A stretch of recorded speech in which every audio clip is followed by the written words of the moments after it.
दर्शक बंधु NRG NMIMS application रो एबे गोटे नुआ वर्जन आसी जाइछि।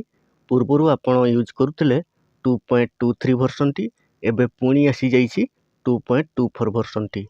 तो किपरि आपण न्यू वर्जन को आपण को मोबाइल रे इंस्टॉल करिवे बा अपडेट करिवे मु पूर्वरु वीडियो अपलोड करिथिली। तो आज पुणी थरे चलंतु जानिबा 2.24 वर्जन टी किपरि आपण मैनुअली निज मोबाइल रे इंस्टॉल करिवे बा अपडेट करिवे। तो देखंतु आपणकर मोबाइल रे इंस्टॉल करबा को हेले आपणकु जे कोनसी गोटे ब्राउजर ओपन करबा को हेबो एवं सर्च बार रे nrrga लिखि सर्च करिवे। सर्च कला परे एठारे प्रथम लिंक बा ऑफिशियल वेबसाइट रे आपण क्लिक करिवे।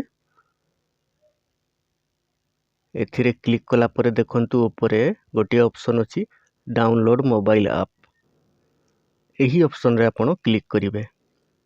एथिरे क्लिक कला परे दुईटी ऑप्शन रहउची देखंतु NMMS ऐप आ गोटे जलदूत ऐप। आपण NMMS ऐप रे लॉन्ग प्रेस करी रखिबे एही भली पेज ओपन हो। एठारे आपण कोन करिवे कॉपी लिंक एड्रेस रे क्लिक करिवे। आपणकर लिंक टी कॉपी करी नेबे तापरे आपण बैक को चली जिवे। बैक को जाई आपणकर क्रोम ब्राउजर ओपन करिवे।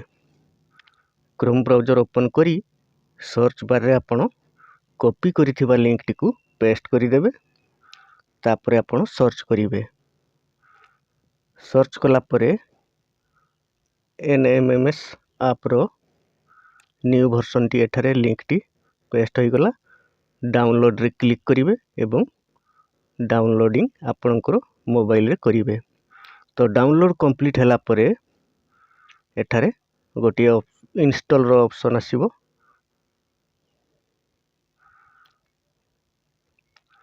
देखंतु ओपन रे क्लिक करिवे। ओपन रे क्लिक कला परे इंस्टॉल रे क्लिक करिवे। तापरे आपणकर मोबाइल रे एही 2.24 वर्जन टी इंस्टॉल होई जिवो। जहा फल रे आपण सहज भाबरे अटेंडेंस फोटो अपलोड करि परिवे।